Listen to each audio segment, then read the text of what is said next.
Okay, we're ready.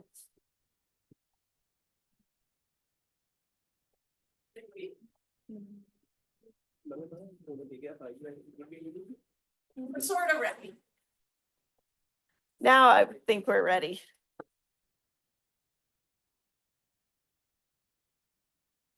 Happy Monday. It's so late. Your first homework is due tonight at midnight. I saw a lot of submissions already, so good job. But let's see, homework, or I guess assignments, but homework for 1.1 and 1.2 are due tonight. Oops.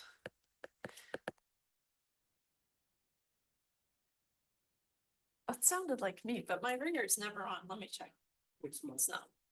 Oh, busted. But I did think it was me. Like, what? It's never, ever, ever on. No, it's not my style. Okay. Since it feels like so long since I've seen you, we'll do a little bit of review, right? What have we been building up towards so far? Well, we talked about the slope, of course. That's getting to feel pretty comfortable now, hopefully. The slope, finding the slope. What do you need to find the slope? You need 2 points. And you take your y2 minus y1 over x2 minus x1. So this requires 2 points, right? Requires 2 points. In general, x1, y1, and x2, y2. But once you have those 2 points, you can find the slope. And then what did we introduce? The slope-intercept form of a line.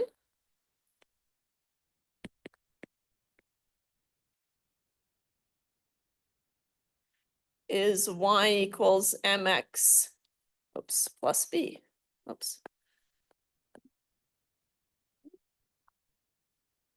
Which of course uses the slope, which you know how to find. So sometimes it's given to you. That's nice, right? And sometimes you have to calculate it first, but that's going to be your first step in constructing a line, right? And today we're going to do word problems making lines and solving word problems with lines. Okay? And so kind of next step. Okay? So that's why we have to review it a little bit. Okay? And so here, what are the steps? Step 1 is to find the slope. It's either given to you or you have to calculate it. Okay? Then use a point on the line. So you're usually given 1 point or 2 points, right? Here, if you had to calculate the slope, you have 2 points to choose from, and it doesn't matter which one you choose, right? Just pick one, and maybe the one that gives you a little bit easier math, right? With practice, you'll be able to see, oh, that one's easier math for me, right? And so use a point on the line, which in general is going to be x5. To solve for b, right? To solve for b in y equals mx plus b, right? Because we plugged in the x here and the y here and the slope from here, and then you can solve for b. Oh, I better. It's nice and sunny, but it's also It's sunny, I think. Does it make a difference? Not really. Hopefully it's a little bit better. It's the best I can do. So, okay. So then if you have a point, you can solve for the intercept and then put it all together. All right. Now, use M and B to construct y equals mx plus b.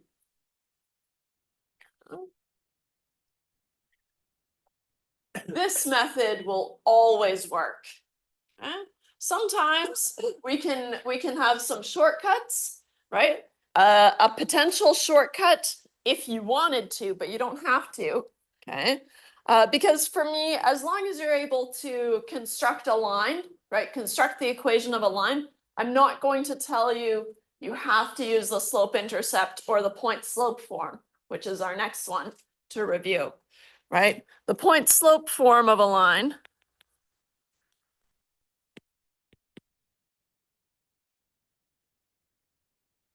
is y minus y1 is m times x minus x1.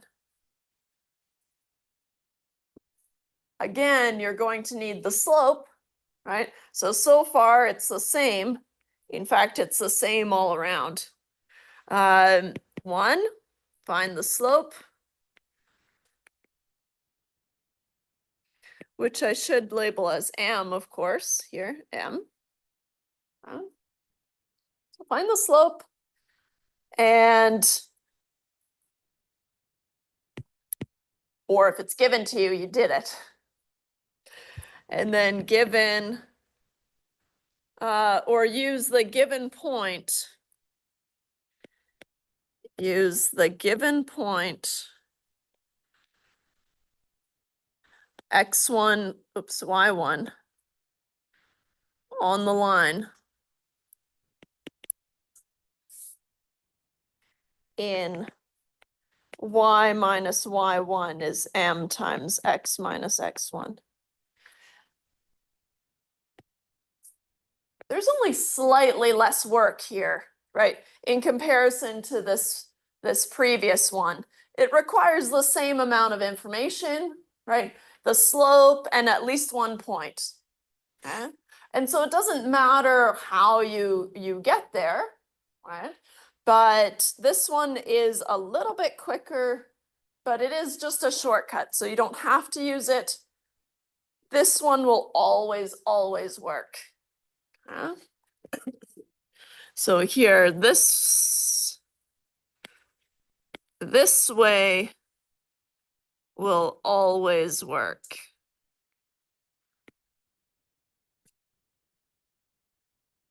And this way is a shortcut if you want to. Okay?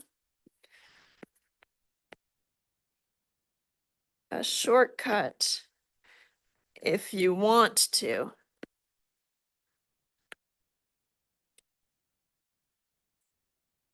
But if you're finding that this stuff is tricky, right, that's okay. Just don't worry about this one, right? I'll make you do it in your assignment questions, as you've probably seen, right? Where you have your notes and you have time and you can talk to your friends, you can come talk to me, right? But on the test, right, where it matters, I won't specify, just construct the line. Okay, so however you want to do that, right? If this way makes sense to you, just do that way. Okay? That one will always work. Okay? What's the other form of a line? It's the standard form of a line.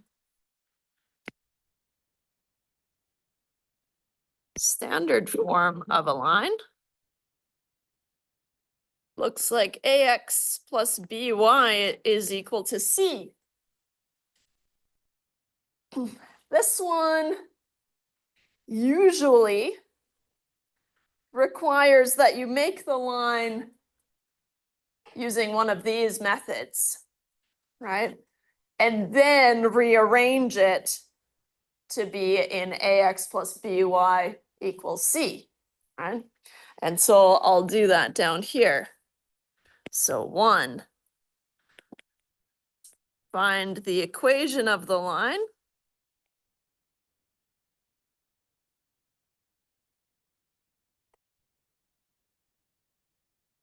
Either y equals mx plus b, or y minus y1 is m times x minus x1. And then rearrange into the form ax plus by by moving all your x's and y's over to the left. So then rearrange into ax plus by is equal to c by moving all x's and y's to the left, leaving the constant on the right. Leaving the constant on the right.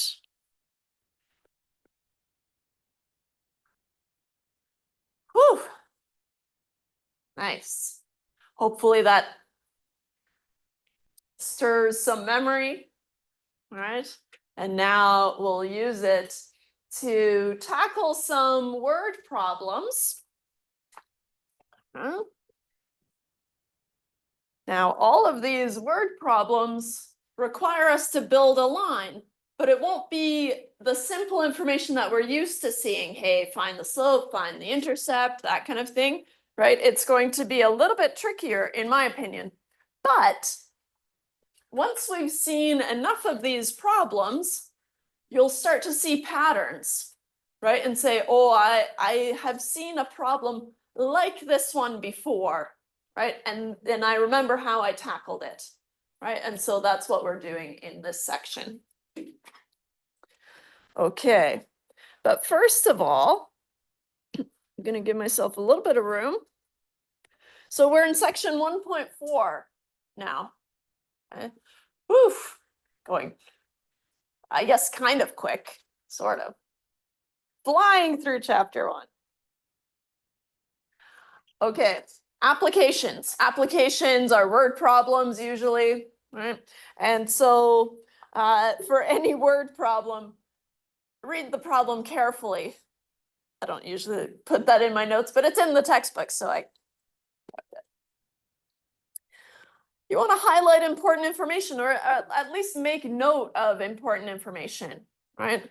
And keep track of which values correspond to the what we call the independent variable, which is your x. It's down here on the next line, but I just want to highlight that they're the same. And which correspond to the dependent variable, which is your y. So you might remember from our very first day, we talked about just axes, right? We've got our x-axis and your y-axis, right? Shouldn't have said axes, axis, singular. And just in general, a line can look like this. And in general, it has the form y equals mx plus b. We already know that. Right? And we can have a point somewhere out here. Doesn't even have to be on the line. And any generic point has an x and a y coordinate. Right? And so if our goal in applications is trying to figure out what the equation of the line is, right? Our first step is to figure out, okay, well, which is my x and which is my y? And the best way, or usually the best way, some where it doesn't matter, but for us, it'll usually matter. The best way is to figure out which is the independent variable and which is the dependent variable. What does that mean? It means that y, whatever y is, depends on what x is. And so here, this is y is our dependent variable. And x is our independent variable. If you've taken statistics, you probably called it the explanatory variable and the response variable, right? Usually that's what we call it in statistics, but for this course, we call them the independent variable and the dependent variable. But of course, if you want to call them the explanatory and responsive, that's what you're used to, I will understand. But I will call them the dependent variable and the independent variable. Okay? And so what you want to think about is the value of y depends on the input of x. Right? So it depends on the value of x. Okay? So when you're reading these problems, there are usually two quantities that you'll be talking about, right? And one will depend on the other. Okay? So the one that depends on the other variable is the dependent variable, and that'll be your y. Right? This requires some practice.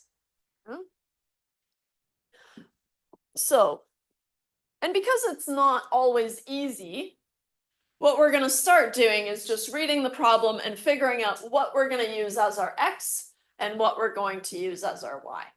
Yeah. And to make it extra confusing, there are cases where it doesn't matter, which we'll see as well. I know. Boo. Okay. A taxi service charges 50 cents per mile plus a $5 flat fee. Okay. What will be the cost of traveling 20 miles? Okay. So, and then what will be the cost of traveling X miles, which is really just kind of a clue of which is your X and which is your Y, right? But first, let's take it back and talk about, well, what are the quantities that we're talking about, right? Definitely miles, right? How many miles did you drive, right? Did you take a taxi, right? And so miles, in fact, there's a cost per mile, right? And so that's one of the quantities, right? But then there's also a cost, which is an amount, right? And the cost depends on the number of miles, right? So the cost depends on miles, making this the y variable. And then the miles must be the x.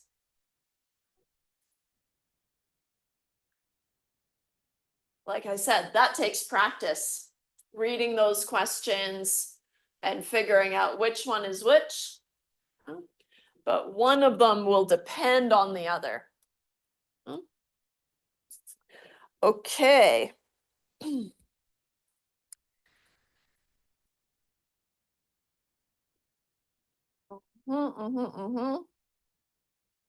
The 50 cents per mile is what?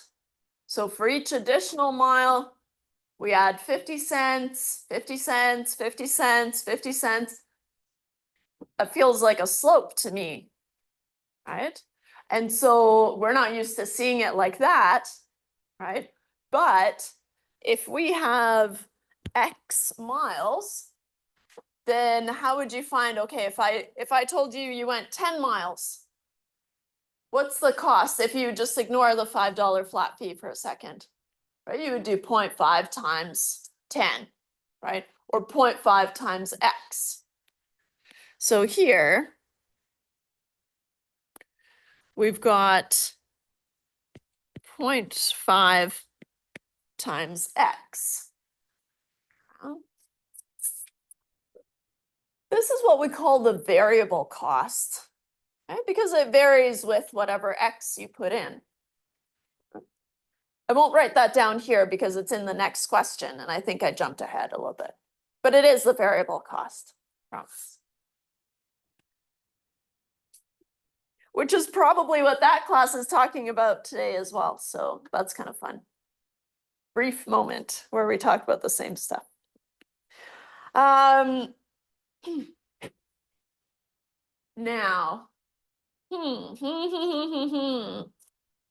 here's the tricky part. So we've kind of found a slope, right? 0.5 times X. Do we have a point that's on this line? Not really. But if we look a little bit closer, if there's a $5 flat fee, what does that actually mean? It means as soon as you get into the taxi, you owe $5, right? And so, and you haven't gone any miles, 0 miles, in fact, right? And so remember, we have the number of miles, comma, the number of cost as our XY coordinate, right? And that's why it's so important to figure out which is my X and which is my Y, because now all of a sudden I have a coordinate on my line, right? And so the flat fee is a point on my line. It's actually the starting point of my line, right? Because you can't go negative miles. Oh, can you drive backwards for a sec? Decrease the amount? No, it doesn't work like that, right? And so now, if you drive 0 miles, I'll specify here. You don't need to write the miles, but just so it's clear for this first one. So if you drive 0 miles, the cost is $5.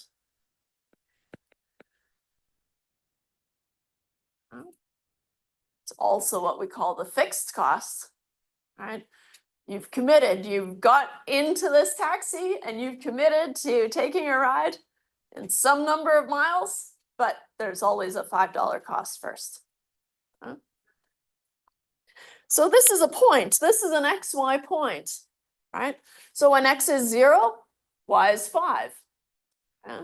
We can use that to find what? The intercept. In fact, it is the intercept, right? Because the intercept, the y-intercept B, is when X equals 0. And so this, therefore, B is 5.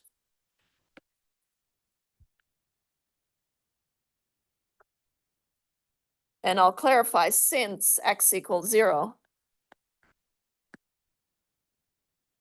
So when X is 0, that's your y-intercept. And you can confirm, right? When X is 0, that's where the line crosses the x-axis, or sorry, the y-axis. And so that's your y-intercept, which we call B. So now what we have is we have the cost is 50 cents per mile. So times however many miles you've gone, plus $5. And sorry, I shouldn't have written X here. I should have said miles for now.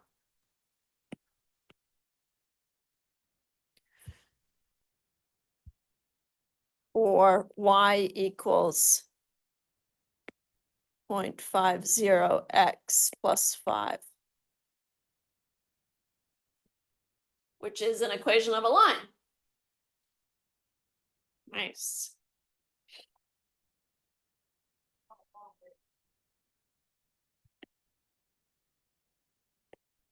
We wanted to know what's the cost of traveling 20 miles, right? And I suspect that when you read this question, you knew how to find the answer right away, right? The cost per mile, and there's a flat fee. You probably were able to get there, right? But it's important to attach a formula to it, right? Because it's not always going to be that simple, right? So it's nice to have one where we know how to solve it and then backtrack and attach a formula to it. Okay, so what does this mean? This means that x is 20. So if we let x equal 20 in here, cost of 20 miles is y equals 0.5 times 20 plus 5.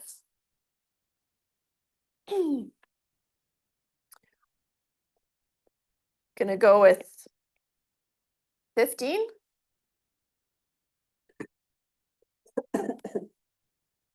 I'll even throw on $15, right? Because you have to do the 0.5 times 20. Oh, and I shouldn't be so lazy, should I? It's because I'm tired already.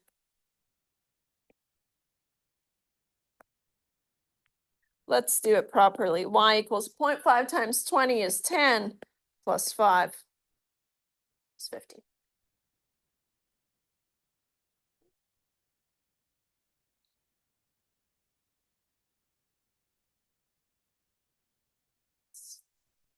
Any questions about that one? No.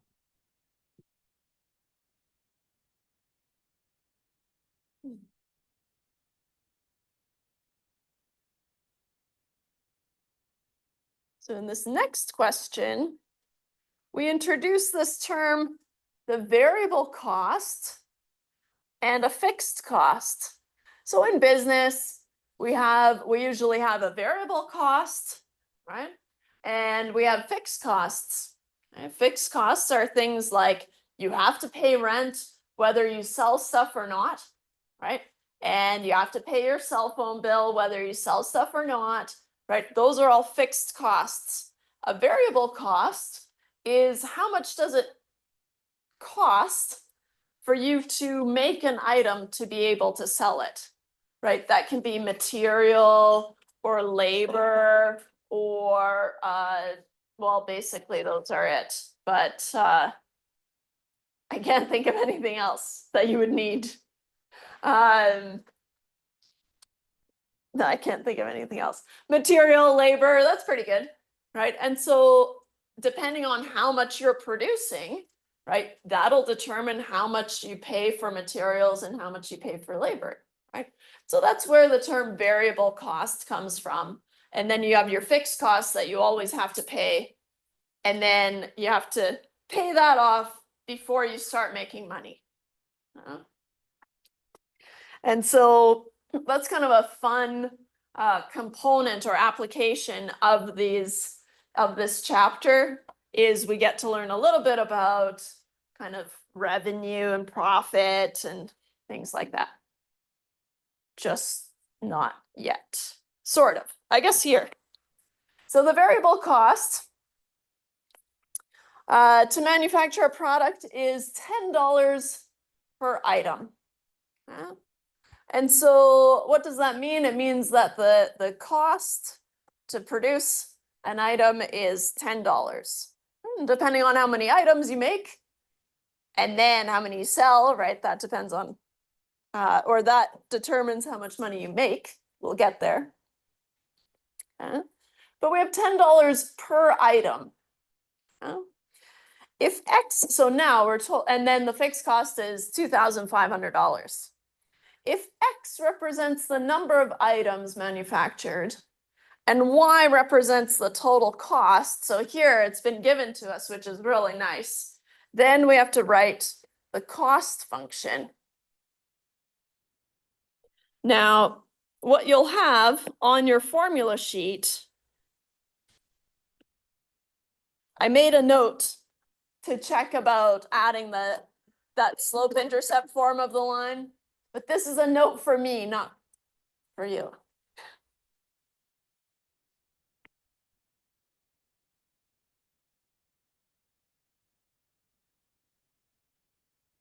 So what you will have on your formula sheet, but I haven't given it to you yet, just like this, I've given it to you. Let's see here.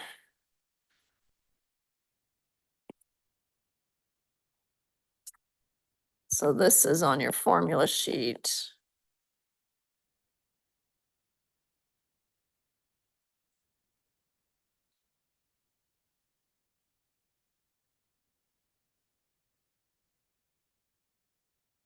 The production costs are denoted by C. And it'll have the variable costs plus the fixed costs. Now what you'll see is that the variable cost is really just the M times X portion of your line, right? It's the cost to produce each item times the number of items. Right?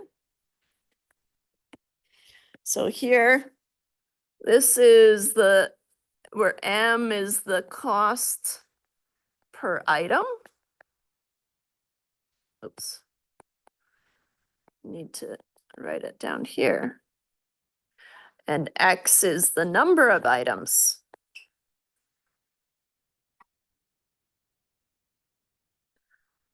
Which means that B is your fixed cost. That says fixed. Do it darker. So if you see it like this, then you say, okay, if M is the cost per item, I know the cost per item.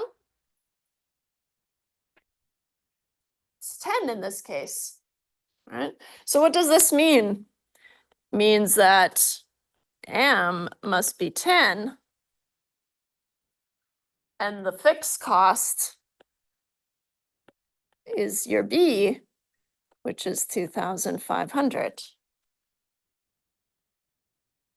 Notice that we added that information, but if you can remember and if you can link your variable cost to the MX and the fixed cost to the B, right, then you can kind of nudge your memory.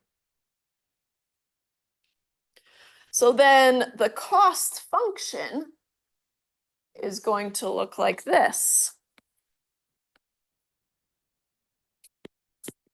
The cost is the variable cost plus the fixed cost in general. So the cost in this case is going to be 10 times X, right? Remembering that the variable cost is really just your M times X, where M is the cost per item, right? To produce that item.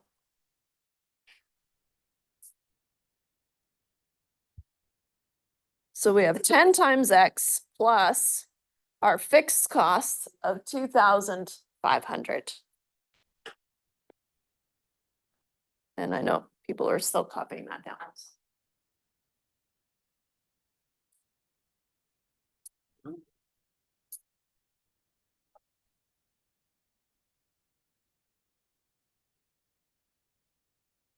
From here, you can plug in how many items you want to produce, right? And then see what your cost would be, your overall cost would be, right? But it is just a line with a slope of 10 and a starting point of 2,500. We'll just talk briefly about these, but if you kind of remove yourself from the from the formulas, if I ask you what's your revenue, right? Your revenue is how much money do you make? Okay?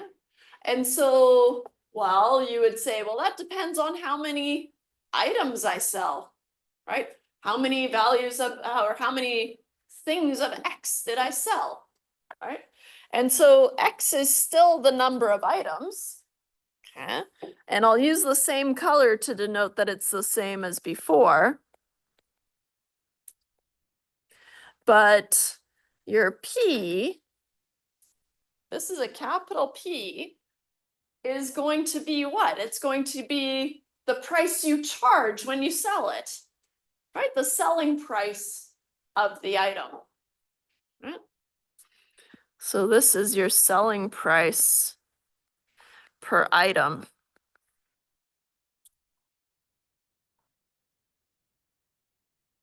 You know how many items you have sold. Let's say you sold 10 items and you sold them for, let's keep it simple, $10 each, right?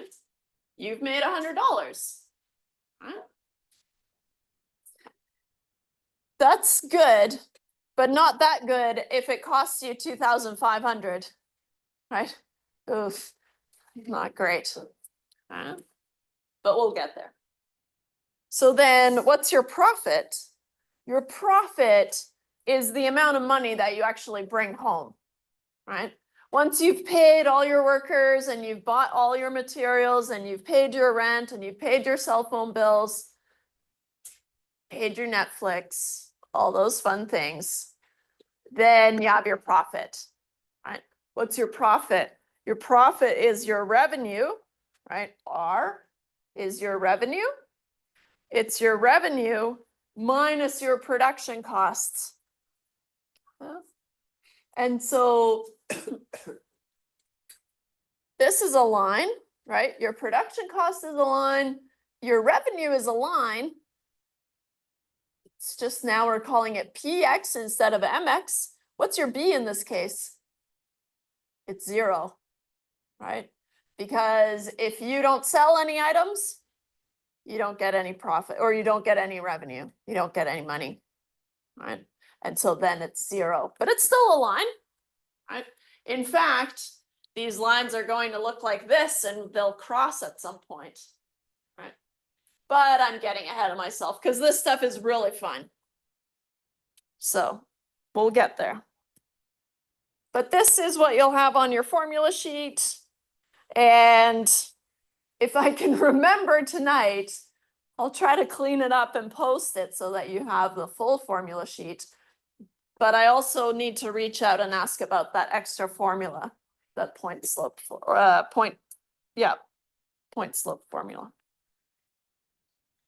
But that's for me to worry about.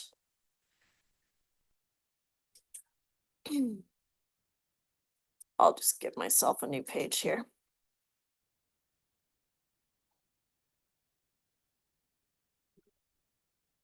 Okay. I'm going to give you a clue for this question, but then I want you to try to do it on your own, just briefly, because I need to have some water. How about that? What's my clue to you? We're going to let the number of items, so the question is this: it costs $750 to manufacture 25 items, and $1,000 to manufacture 50 items. Assuming a linear relationship holds, which means you can create a straight line, find the cost equation and use this function to predict the cost of 100 items. My clue to you is the number of items is your X, and the cost is your Y. And then a tiny little extra clue. Do you have 2 points on the line here? You do, right? There. Now you can do it. Just try it. Just try it. we'll do it together.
You're probably still working on it, but I'm done my water, so I'm gonna board up here.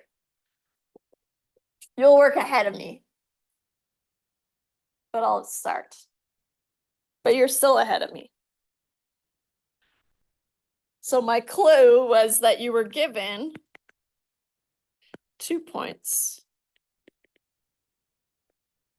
X, Y. What were they?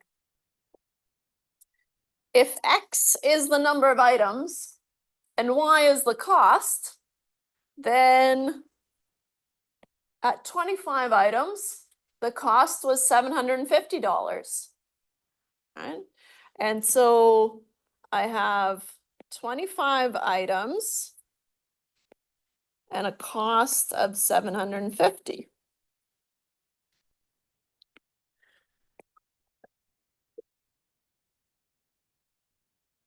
I'll add a note here. Items and the cost.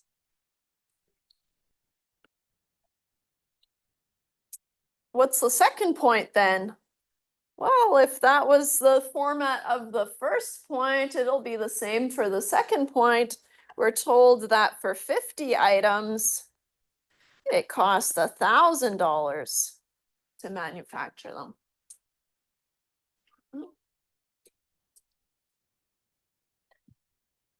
What's one thing you notice? The cost of 25, right, is 750. What would you expect it if it was just for each additional 25, right? Then at 50, you would expect this to be what? 1,500, right? But that's not the case, right? Because now you're probably buying all your material in bulk, and maybe you have a more efficient system going on, right? And then, so by producing more, it's costing you less per unit. So that's nice, right? But that's something, that doesn't matter for our line, right? It'll just impact the slope. Okay, which leads us to our next point. We want to find the cost equation. Now, the cost equation is just y equals mx plus b, right, from earlier. So here, this is the cost equation. Let me write that down here. Find the cost equation y equals mx plus b. And then use the function to predict the cost of 100 items. But first we have to construct the line. Back to last week. Because we have 2 points and nothing else, which means we have to start from the bottom, right? We have to calculate the slope, we have to calculate the intercept, right? And then we construct our line. So let's do it. Step 1, find the slope.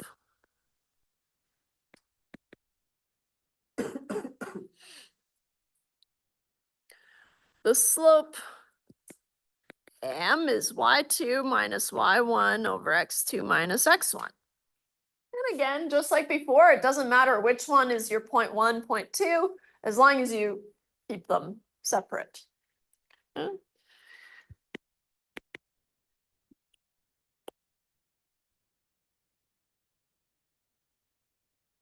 I'll do point 1, point 2, because I just can never get it straight if I do it backwards, even though it saves you a little bit of math. 750 minus 1000 divided by 25. Oh, I am doing it 0.2, 0.1. Oh, well, look at me go. It's okay. Like I said, as long as you're consistent. I am doing it. Wow.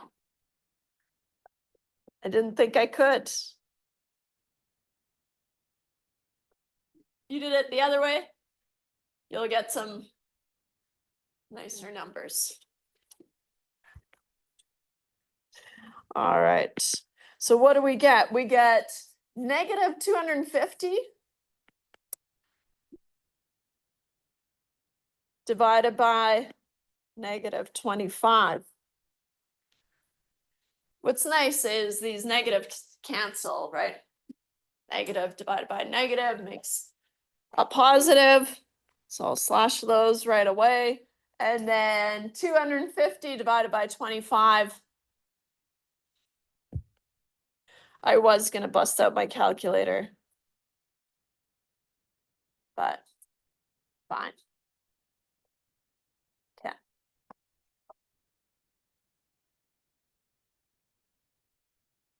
So now we know our slope. What's the next step?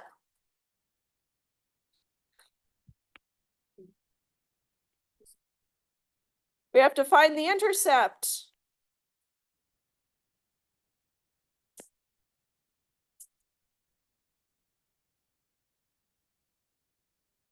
We have to use one of the points that we've been given. Right? Doesn't matter which one, right? Let's use the first one. Why not? So find the intercept using one of the points given.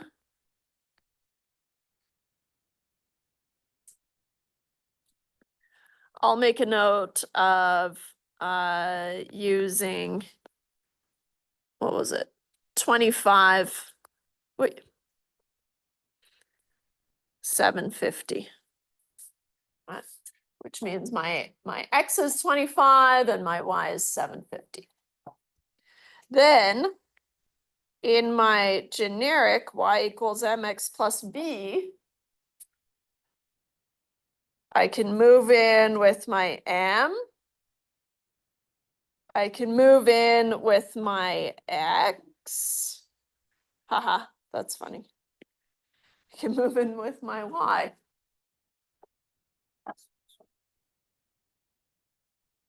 And then I can solve for b. So I get 750 is 10 times 25 plus b.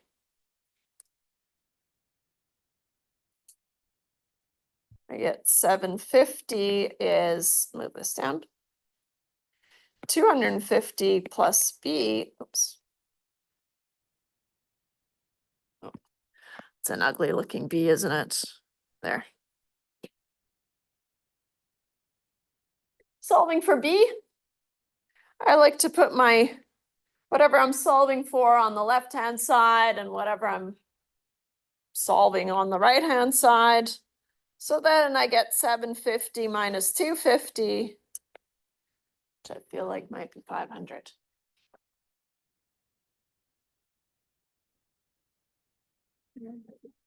Nice. So then, in my third step, I can construct the line.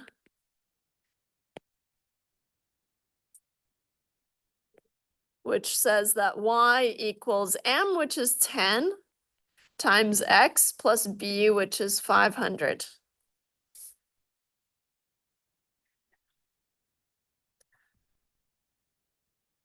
And the line is the cost equation, or yeah, cost equation.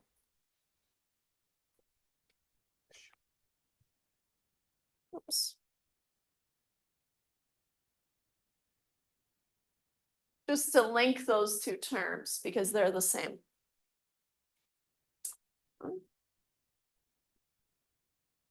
Now, we want to use this function to predict the cost of 100 items. Now, if x is equal to 100, we want to solve for the cost, which is your y.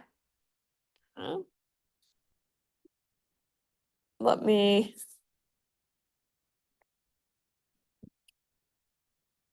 copy this to show that I'm solving this part now.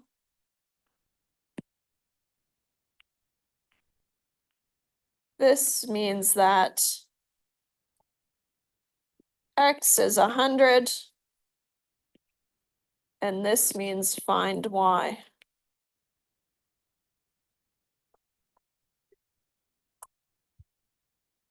So if y equals 10x plus 500, and we're told to let x be 100, you can just plug it in.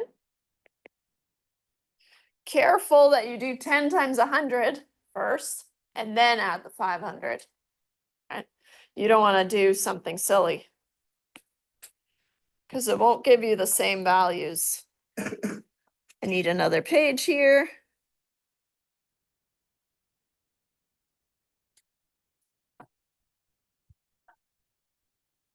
Ten times 100. I'm going to go with 1,000 plus 500.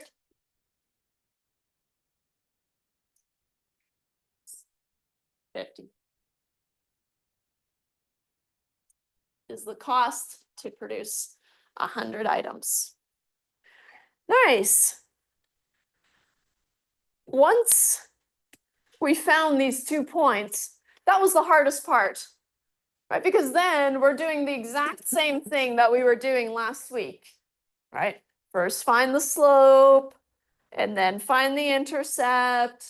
And then now we're adding this extra little tidbit of where we can use the line, plug in some value of x to find what y would be.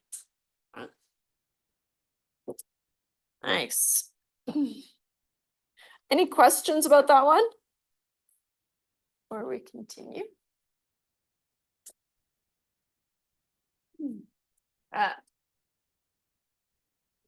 We've got degrees Celsius and degrees Fahrenheit. Surely there's a link, right? Doesn't just go crazy, right? And so what we'll find is the formula to move between the two. And because it's a straight line, right, then we'll be able to do that. So the freezing temperature of water in Celsius is 0 degrees, and in Fahrenheit is 32 degrees.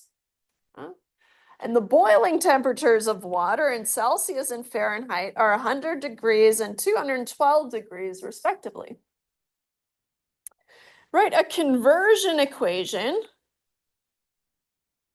from Celsius to Fahrenheit and use this equation to convert 30 degrees Celsius into Fahrenheit. Now, it's not obvious, and it actually doesn't matter which one of Celsius and Fahrenheit you use as your X and your Y. Yeah? Except for the question specifies which one should be X and which one should be Y. Yeah? Now, the key is from Celsius to Fahrenheit. Yeah? If we think about the X as the independent variable and your Y is your dependent variable, right? Then our equation depends on Celsius, which means that I want to use Celsius as my X, right? And Fahrenheit as my Y.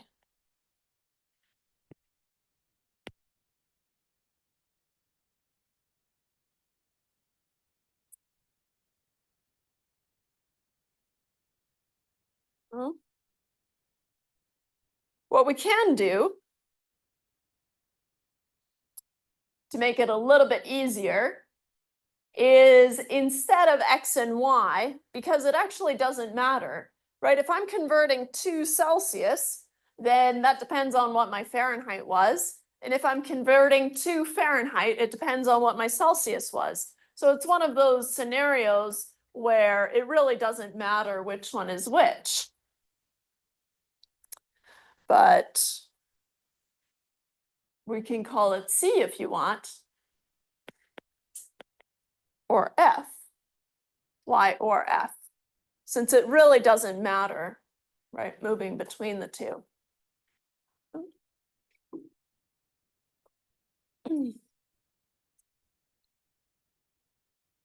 It matters in the sense of our XY points.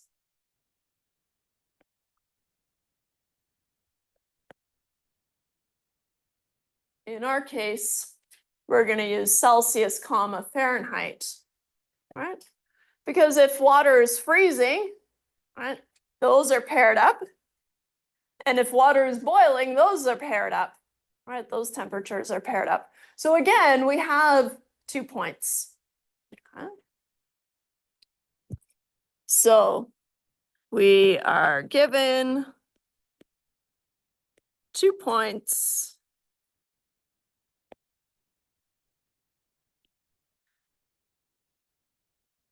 0 degrees Celsius is the same as 32 degrees Fahrenheit. So 0, 32, and 100 degrees Celsius is the same as 212 degrees Fahrenheit.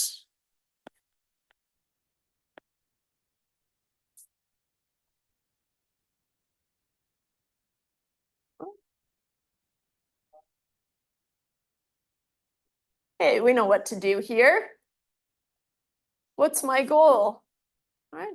Clearly, if the temperature is increasing, then the Celsius and the Fahrenheit would be increasing together, right? And so we've got this linear relationship.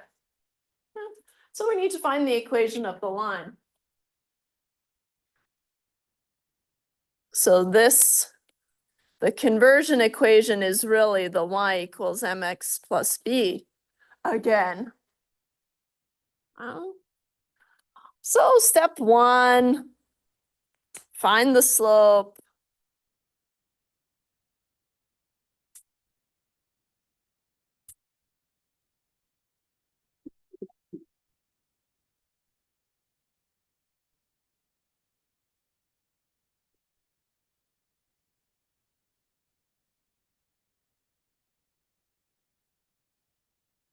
I did it so naturally last time, but now I can't see it. 212 minus 32.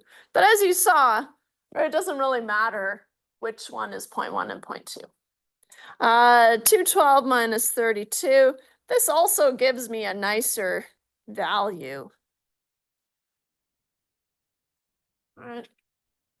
No negatives to cancel. The negatives would cancel anyway, so it doesn't matter, but it's nice. Okay. I know, I'm pretty sure it's 1.8, but I'll need a calculator. But I have a yes up here, so feel good. 212 minus 32. I get 180 minus 100 minus 0 is 100. Well, I did it wrong in my calculator, but I know it's 1.8.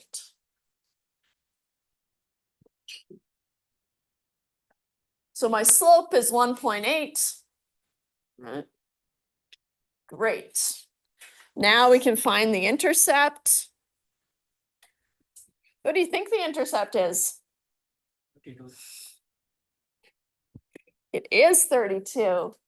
Knowing the definition of the y-intercept is when x is equal to 0, right? That could save you a little bit of work, but let's just pretend that we don't remember that and see that we get to 32 anyways. So now find the intercept.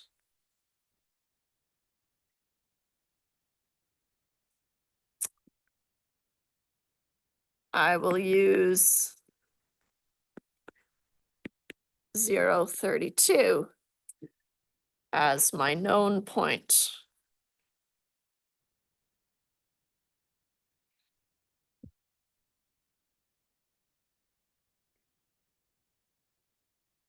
So if y equals mx plus b, and I just found m is 1.8,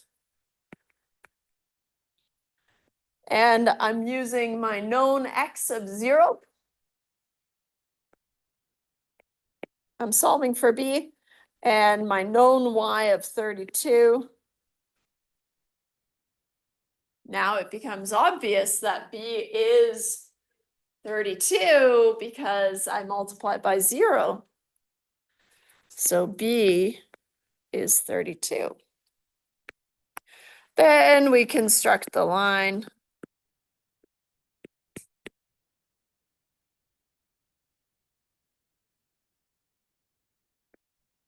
Y equals mx plus b, which is y equals 1.8x plus 32, or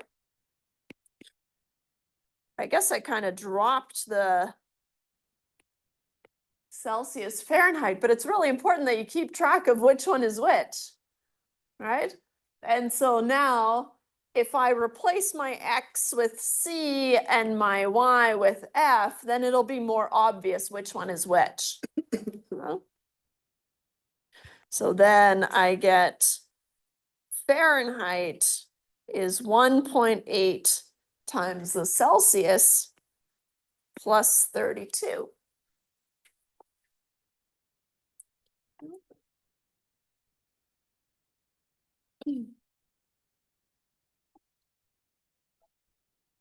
That's nice. I'll probably still just Google it. But you could use the formula. That's what Google does.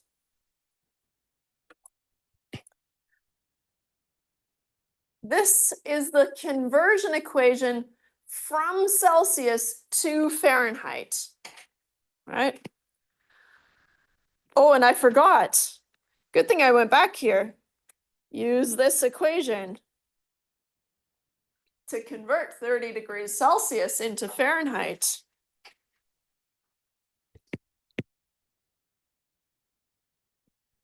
So now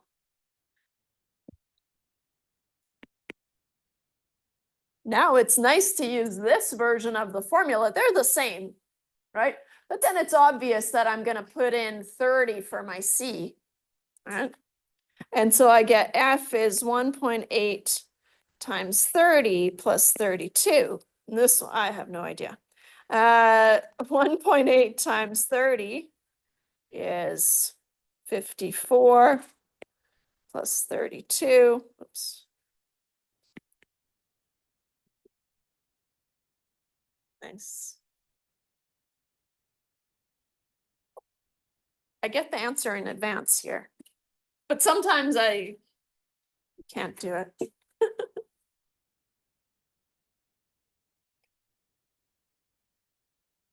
So 30 degrees Celsius, 86 degrees Fahrenheit. For when we talk to folks across the border, those Fahrenheiters, I don't know. I think room temperature in Fahrenheit is like 74. That's probably the only Fahrenheit I know. And now I'll do a follow-up question. What is 74 degrees Fahrenheit in Celsius?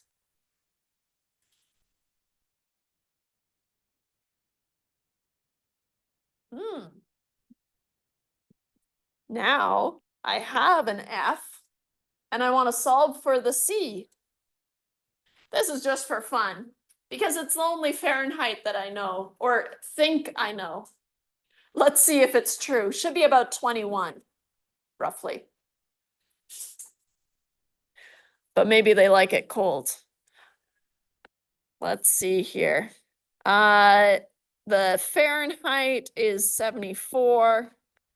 This one is just for fun. Oops.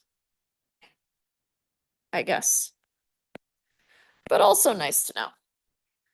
Solving for the C, I have to subtract 32 from both sides. So I get 74 minus 32, I get 42. So C, because I'm running out of space and I don't want to use another line, I get 42 divided by 1.8. That's too hot. I'll be sweating. 23.3 degrees Celsius.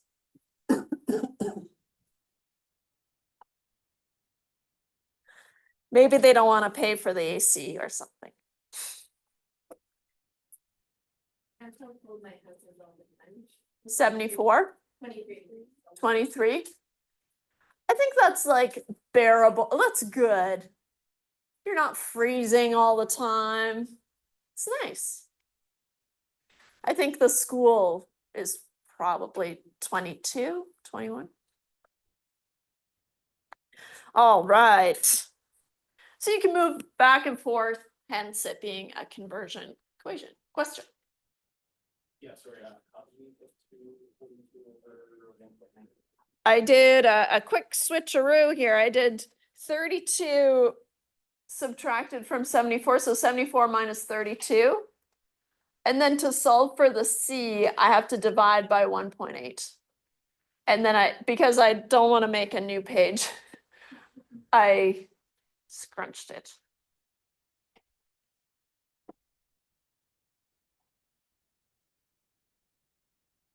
Even though they're not real pages, should just go for it, but can't.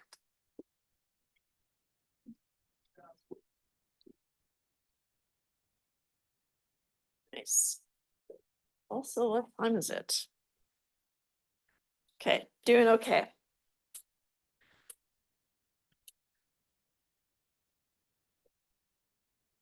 So those are some word problems that we can do, but notice how most of the time we're able to have 2 points still.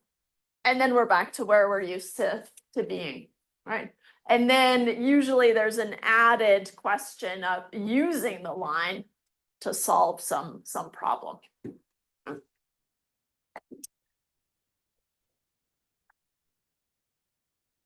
Not sure why they created a new section, because it's just more applications. And I don't know. More applications. So we'll keep going.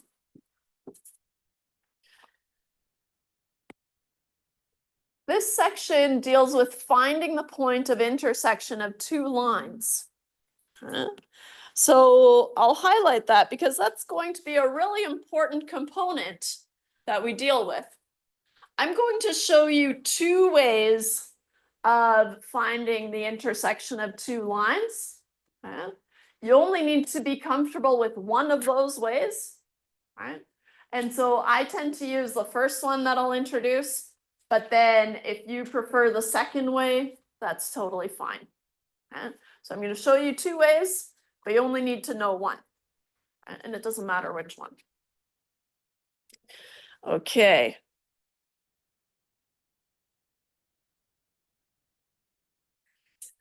I think I need another line, right, or another page right away.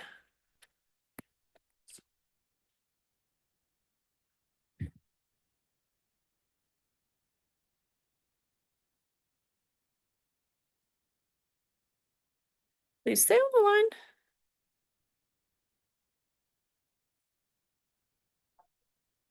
So in this section, we'll do application problems that involve the intersection of lines. And so that means we need to be able to find the intersection of two lines. Now, I want to talk about this before we do anything.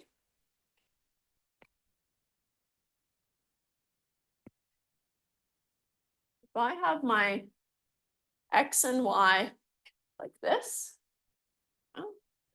and let's say I have two lines, standard line like this, and maybe I have another line that goes like this.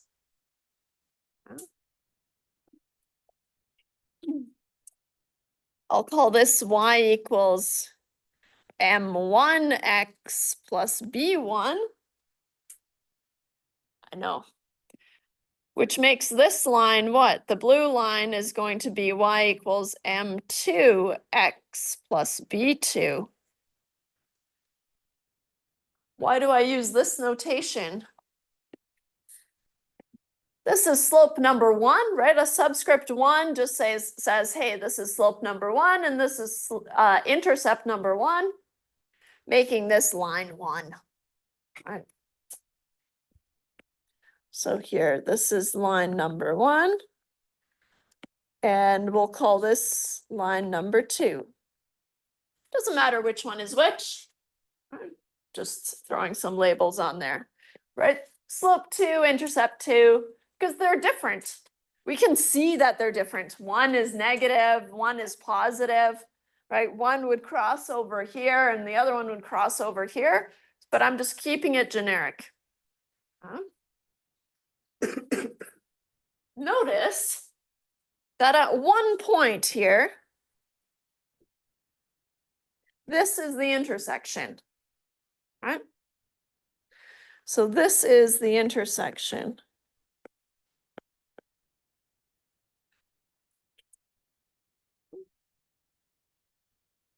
That intersection happens at the same value of x and the same value of y for both lines. And so here, this intersection has a value of x and a value of y. So notice at the intersection,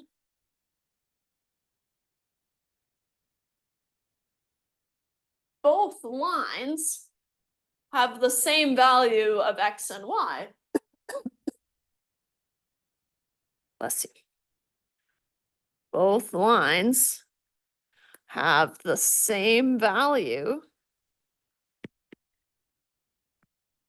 of x and y. I'll write it like this, x comma y.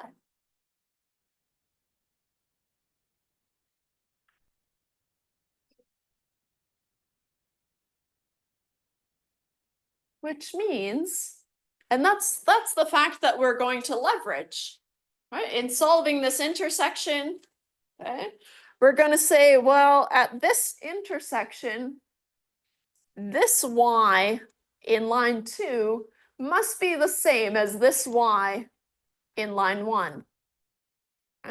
We'll start there. But also, once I figure out what that y is, then I'll know what the x's are, and they should also be the same. And so usually to solve for the intersection, right, then we set these two equal to each other. We force those y's to be the same. Right? And so to solve for the intersection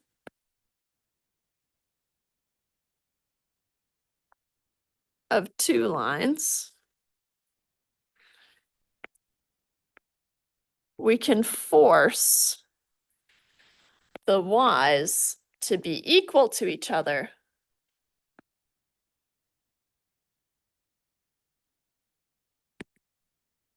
Which generically is going to look like this. I'll use my green one first, my line one. I don't know why I labeled it line one first, but that's okay. M1x plus B1 is equal to y. But then that's going to be equal to y, which is equal to M2x plus B2.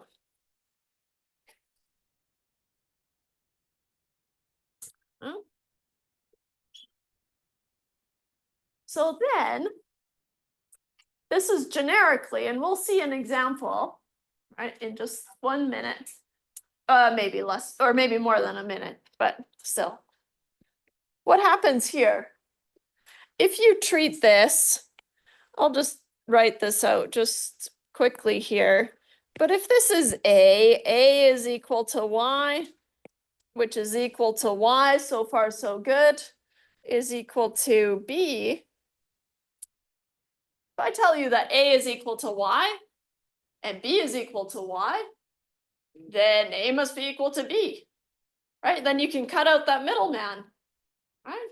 And so then A must be equal to B.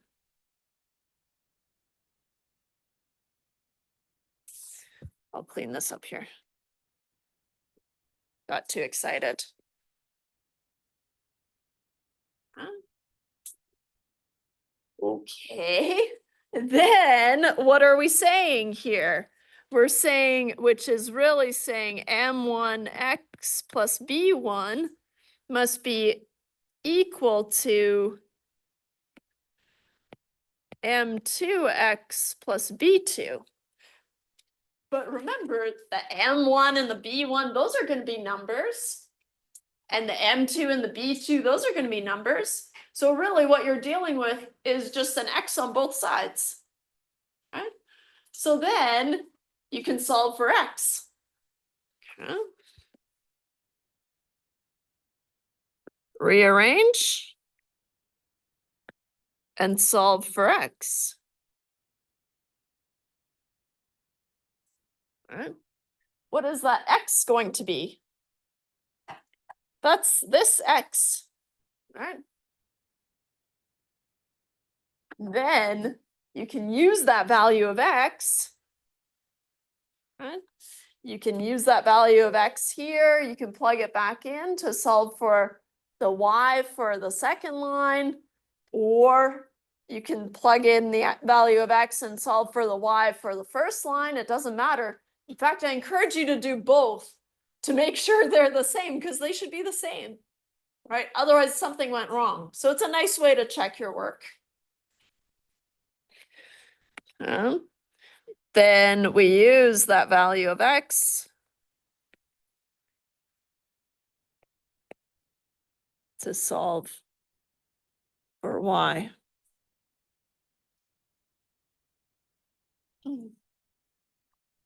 I should have numbered these.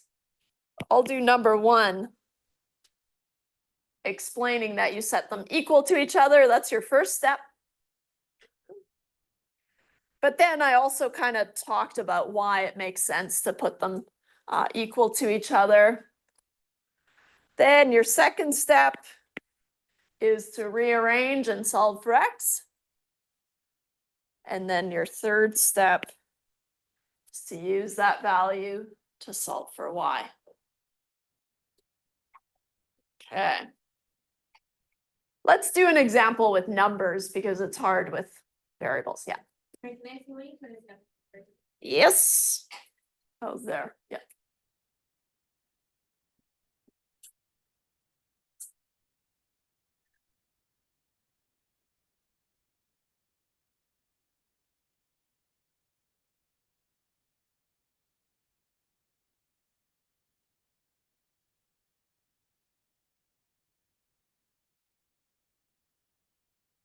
Do an example.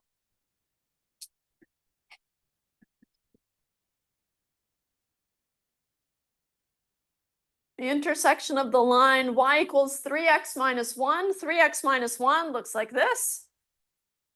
And the line y equals negative x plus 7 looks like this because it has a negative slope. Right? So at some point, there will be an intersection. Okay. Step 1.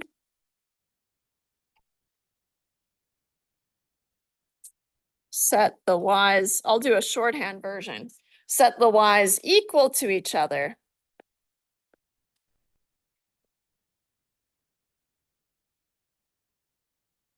And I'll change this to green.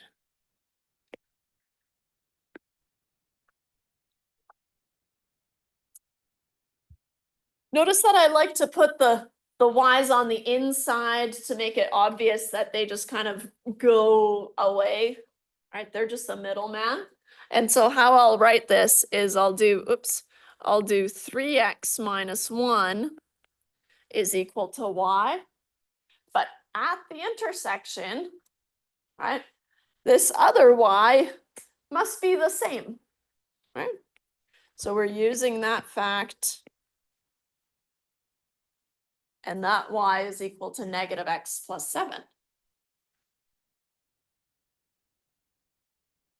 And then these y's kind of vanish. We don't need them anymore, right? Because what's more important to us is that, so therefore, 3x minus 1 is equal to negative x plus 7. Right? Cutting out that middleman, y is equal to y is kind of boring, right? And so now we have 3x minus 1 is equal to negative x plus 7. And at the intersection, we can solve for the value of x that makes that happen. So now we want to rearrange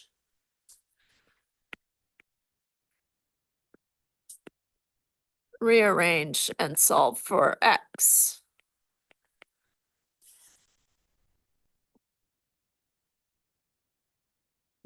Which means you want to get all your x's on the one side and your constant on the other side. So it might require a little bit of work, but not too much. 3x minus 1, I'll just write it fresh on the page here. If I want all my x's on the left-hand side, I can add x to both sides, but in the same move, I'm going to add 1 to the right-hand side.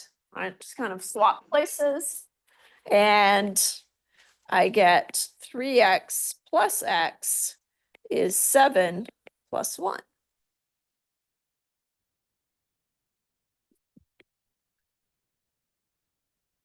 Do you remember combining like terms? 3x plus x is 4x, right? Because there's a 1 out front here. And so you get 4x is 8. So to solve for that x, I have to divide both sides by 4.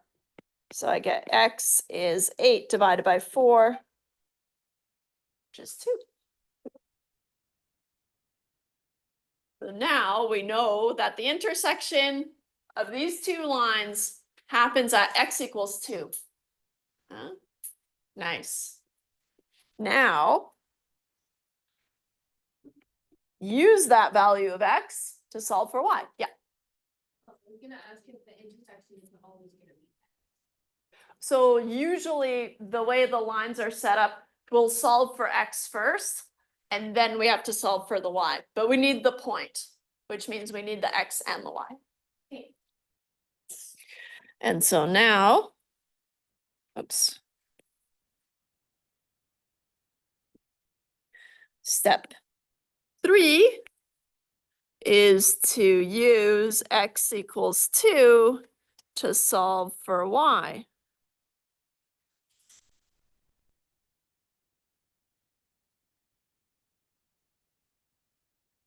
We have two options, right?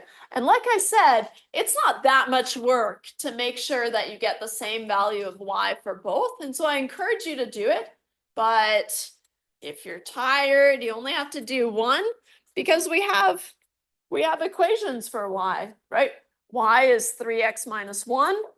And at the intersection, y is equal to negative x plus 7 should be the same. Right? So now y equals 3x minus 1.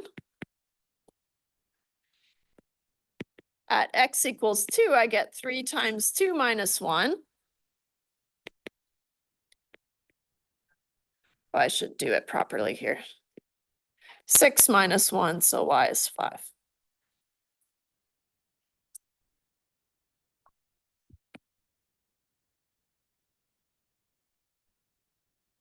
Use the other line to check your work.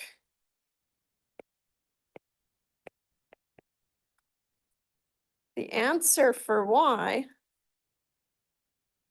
should be the same, right? So this is a nice way of making sure that what you did is good, because if you get to the same value of y, then you did it, right? And so the answer for y should be the same.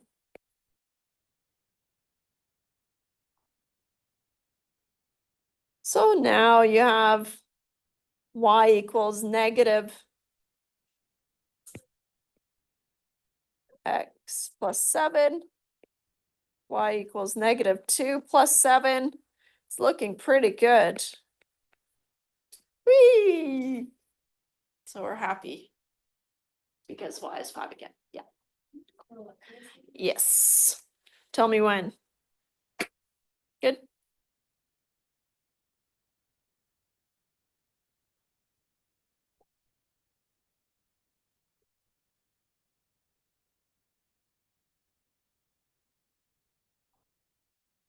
So now we know the intersection is when x equals 2 and y equals 5.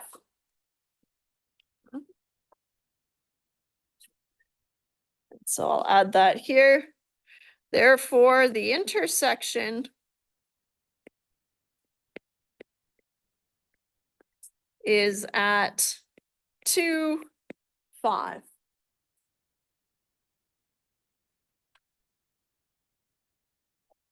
You can check it in Desmos, right? It'll give you the intersection. If you give it 2 lines, so we had 3x minus 1, I think, and negative x plus 7. Nice. But I couldn't do that to begin with. That would give it away. Right? But it's another nice way that you can check your work. Yeah. I'm curious, can you use these that in like line, like start line there, and then solve like the other? Let's say we started with y equals x plus 7. Would it turn out the same? Do you mean in Desmos or here? Like over there. Like here in the notes? Yeah. I'm trying to figure, so the order of these doesn't matter, right? If you had them the opposite way, that would be fine. But you would still, I think what you're asking, and I might be wrong, is if you rearranged and had these for x equals something for the y's. Or like the second one. I was just. Oh, like if you move this 3x over here, it would be the same. Yeah. Yeah. And so for that reason, I would say do the one that has the easier math, right? So here, I think I chose moving this negative x over here because I didn't want to deal with a negative, right? Negative x, and then if I move this 3x over, I would have minus 3x, and I just don't want to deal with that. You would end up in the same place eventually, but this gave me nicer math, so I chose that. But yeah, good call, doesn't matter. Next. Okay.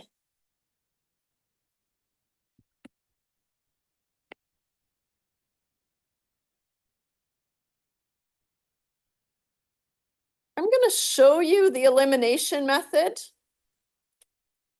So what we just did is called the substitution method, and maybe I should add that up top here. So this is called the substitution method for finding the intersection.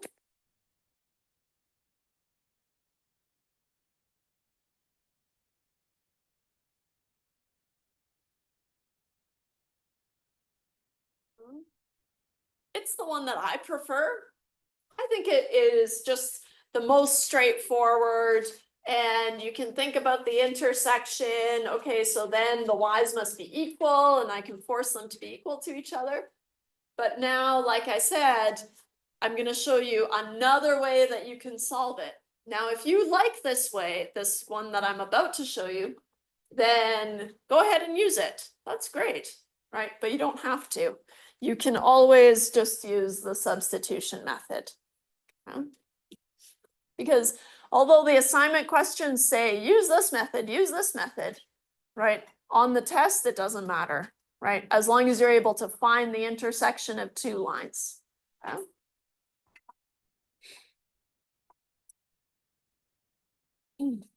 So a common algebraic method to solve systems of equations, which is what this is when you have two lines, it's called systems of equations. And I'm going to clarify that here.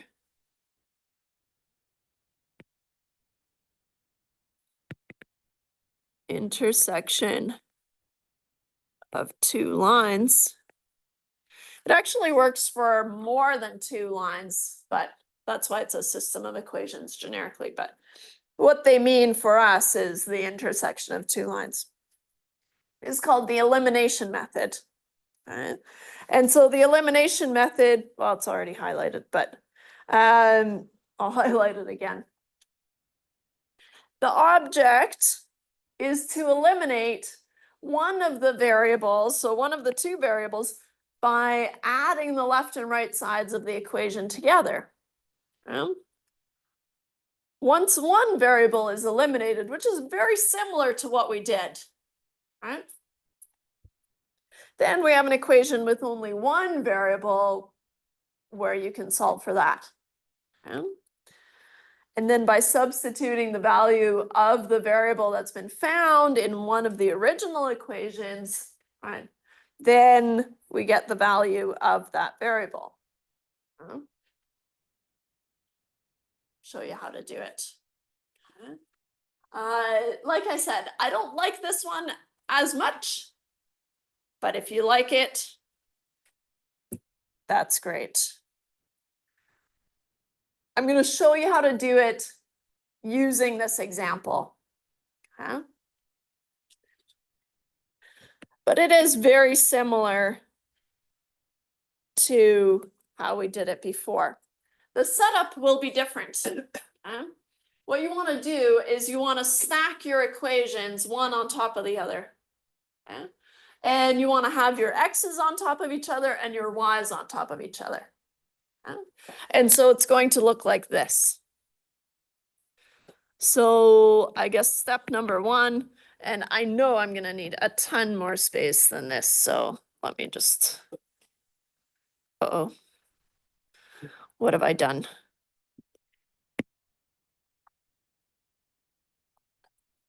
I think I can bring it down more.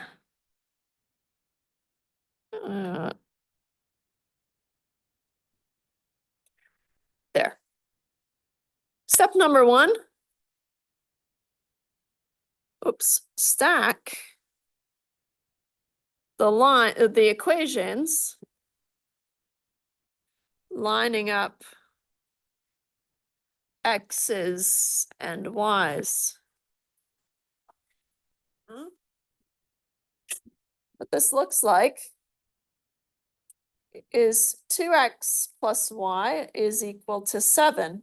Notice how I'm giving myself quite a bit of space around the x's and the y's. That's just to make sure that I can stack them.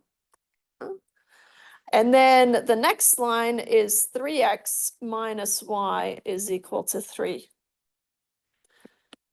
So what you're looking for, well, I didn't do a very good job there, did I? Y on top of y, but close enough. So your x's are on top of each other and your y's are on top of each other.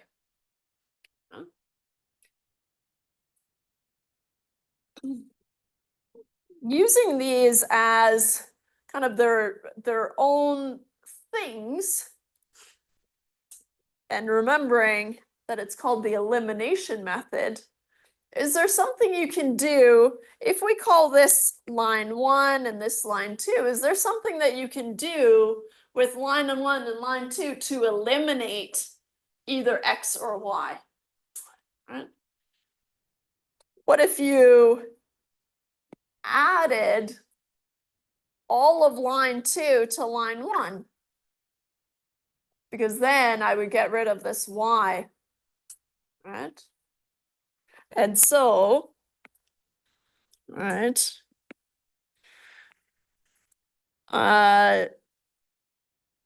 manipulate the lines to eliminate one of x or y. But don't do both, because then you won't have anything left. So in this example, right, we have 2x plus y is equal to 7, and I have 3x minus y is equal to 3. I think the easiest way to do this is just to wrap some brackets around here and say, hey, I'm going to minus this. Huh?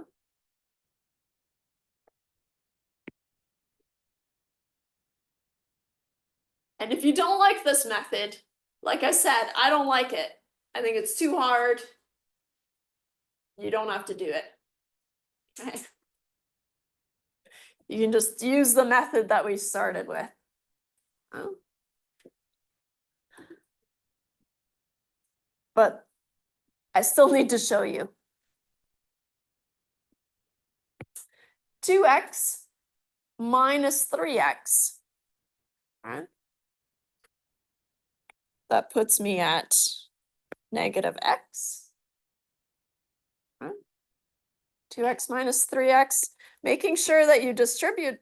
Uh-oh. I did it bad.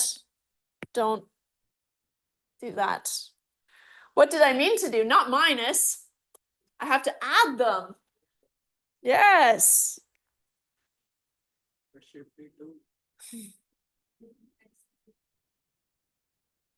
Whoa, whoa, whoa, whoa, whoa. Fast. 2x plus 3x. 5x. Why did I catch myself earlier? Because I was about to get 2y, but I'm trying to get rid of the y's, right? And so that's why I have to add these to get the negative to work. So then I get y plus negative y makes plus 0y. And don't forget this side here. It's still 7 plus 3. Oh. Oops, so I get 10. Now, from here, right, 0 times y goes away, so I have 5x is equal to 10, and therefore 5x is equal to 10, so x is 2 again.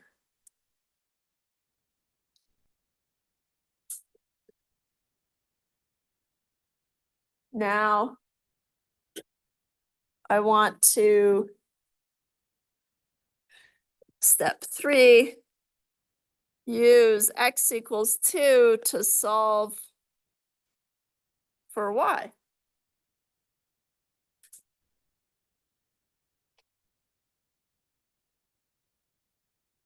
You can use either of these equations. I'll use the first one for simplicity. I'll say using either line.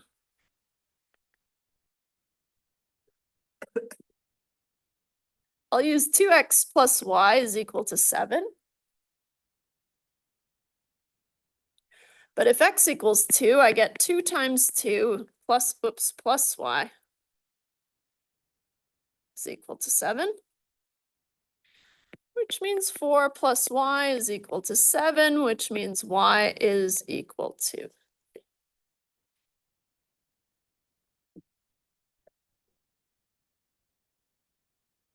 Which means therefore, the intersection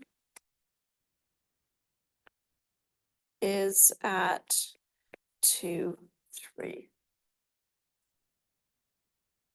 Again, I think they might be parallel lines. You can check your work. Uh-oh. No, we're doing okay. Can check your work in Desmos, but I have to remember what the lines were. 2x plus y is equal to 7.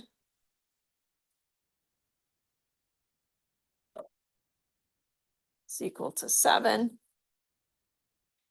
Notice how you can plug in lines in different formats, and it can generally do it, right? And so it can handle the x and y, and it was 3x minus y is equal to 3. Thank you. Woo! The intersection is at 2, 3. Nice. And I think I caught a glimpse of the time. What I want you to do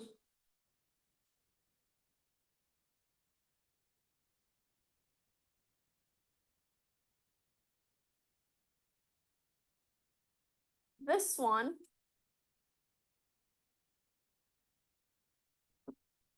you have to multiply both lines by numbers to make them easily eliminate. I'm pretty sure this is the one. X, 2y. By 3. Yeah, that would work. Should work. Either way, try this one on your own and we'll use it for review on Wednesday. How about that? Do you have any question? Sorry. There? Do you have any questions? Let me know. Otherwise, have a good night. See you on Wednesday.